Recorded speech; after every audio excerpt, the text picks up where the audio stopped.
Pipe ఆ బురదలో ఏంటండి అసలు అది కానీ బెచ్చం కానీ పడితే అసలు ఆ నీళ్ళే మళ్ళీ మురికి నీళ్ళు తాగుతారు కదా, అసలు రోగాలు గట్ట వస్తాయి. ఏంటంటే అసలు ఇంత బురద అసలు ఇంత వాడుకోలాగా వాడుకోమంటే ఎరువు దారిలాగా వాడుతున్నారు అనుకోండి, ఈ మట్టి అని ఏదైనా చేయొచ్చు కదా. ఇంత బురద ఇక్కడ వరకు వచ్చేసింది, మరి నాడుస్తాను మళ్ళీ దారాన్ని ఏంటంటే రేపొద్దు వర్షం వస్తుందంటే ఈ బురద అంతా రోడ్డు మీదకే మళ్ళీ. అసలు పేరమ్మా? నా పేరు ఉమాదేవి అండి. నా పేరు ఏ శ్రీనివాసరావు అండి. సీనియర్ రెసిడెంట్ నేను ఏపీపీటీసీలో వర్క్ చేస్తున్నాను ఏర్వటం నెల్లూరు. ఇక్కడ మేము కొత్తగా ఇల్లు కట్టుకున్నప్పుడు 2014లో వచ్చామండి ఇక్కడికి. 2014 నుంచి డ్రైనేజ్ సిస్టమ్ అంటూ పెట్టి డ్రైనేజీని ఏం చేశారంటే దాన్ని డైరెక్ట్గా త్రూగా వదలకుండా కట్టకుండా పక్కన ఉన్న పశువుల ఆసుపత్రులకు దాన్ని డైవర్ట్ చేసి ఈ మురికి కాలం నీళ్ళన్నీ నేను గత 4 ఏళ్ల బట్టి ఇదే ప్రాబ్లంతో ఫేస్ చేస్తున్నాను. ఎన్ని కాగితాలు పెట్టాను, కలెక్టర్ ఆఫీస్ చుట్టూ తిరిగాను, మీ సేవ పెట్టి కలెక్టర్ గారు కూడా చెప్పినా కూడా ఎవరు ఏం పట్టించుకోలేదండి.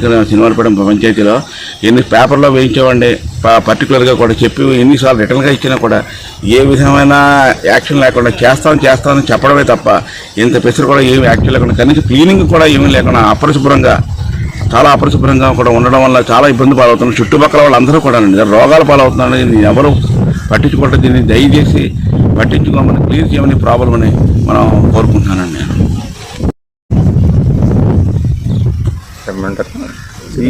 ఈ డ్రైనేజ్ వల్ల పందులు ఇందులో అన్నీ మొత్తం ఇందులోనే ఉంటున్నాయండి. వీళ్ళు మొత్తం నాశనం చేసేసి చాలా ఇబ్బంది పెడతాయి అంతాను. ఎంతమంది చెప్పినా కూడా ఆ రోడ్డు మట్టి అంతా అమ్మేశారు కానీ కనీసం ఇందులో ఒక ట్రక్ కూడా పోయలేదండి.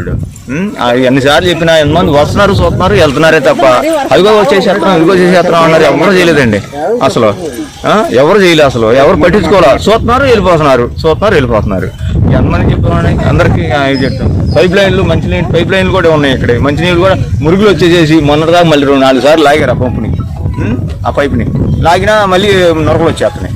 మన ఎన్ని నీళ్ళు ఇది వచ్చినాయంటే